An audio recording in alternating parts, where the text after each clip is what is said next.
of us can actually do what I did or what some of us will do.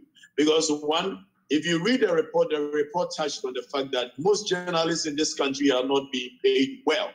And you and I know when people are not paid well and they are the back pocket of the politician, obviously they lose their voices. Instead of being guard dogs for the people, they become watchdogs for the politicians. So why should such a journalist who is not being paid well by media owners be able to speak up and say that if you're going to take my voice away from me, then you should take up your job? Maybe the person doesn't have what he's going to feed on. So in this saying, I must encourage media practitioners and owners to pay journalists well so they can have the self-confidence to be able to stand up to these kind of bullies that we are experiencing, especially under this regime. You know, one of the things happened, fiscal threat. Something as I speak to you, anytime I close from work or when I am going home in the evenings, because of the physical threat that has come closer to me, I needed to go and buy bulletproof. Bulletproof, which in the evenings when I am going home and I feel that I am not safe because somebody has called, you know, these hooligans who have been given these quotas and uniforms claiming to be national security. Meanwhile, they have no training in national security matters. They sometimes will call you, they will threaten you, telling you that we will come after you. Even just 4 days ago, there were some boys of this nature, these hooligans who are termed as national security at Akufo-Addo, somewhere older state, sitting down saying that by 2024, the Okatakyie Afrifa guy, we will deal with him. So if you get these kind of messages, then it puts you in a position where sometimes you don't even sleep home for 2-3 days, and you have to be making sure that your families are safe and all that. So the threats are real. It is not a joke. But that's a serious one. Have you lodged a complaint formally with the police? Well, behind the scenes I have, but I'll give details. In fact, I had to even talk to IGP at some point, which I told you some of the threats that are facing some of us.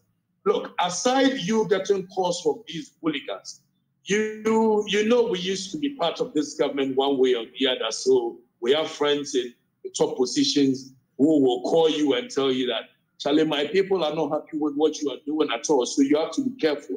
It is a bit dangerous. Then you ask them, what is the worst that can happen? And they can go to the extent to do the worst that you can ever happen. Trust me. They can do the worst because people that are in top hierarchy call you and warn you. Look, when I went for the 5th anniversary of the Asante River, I was wearing my cloth, doing my chieftaincy, and when I had security officials whispering to my ears that it is being discussed on various platforms that I have to be arrested in no time. It had to be the calling of one of my godfathers in Ghana to the National Security Minister to back up because it's of no use and it's not necessary. So aside these hooligans coming after you, the police is being used to intimidate people in this country. Wherever you find yourself working, you get your bosses coming after you because government says they are not happy with what you say or what you not say.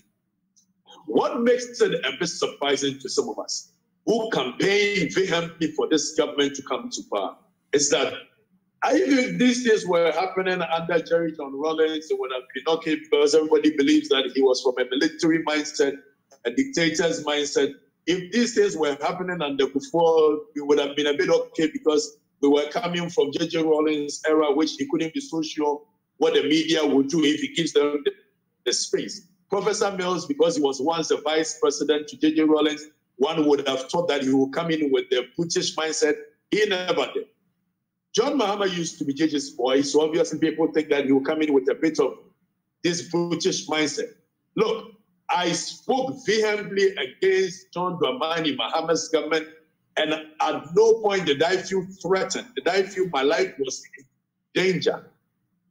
But surprisingly, under the leadership of somebody that we all campaigned and touted to be a human rights activist that spoke vehemently against J.J. Rawlings, the abuse of the media, for him to assume the reins of power and under his leadership, journalists do not feel safe. Trust me, it is appalling.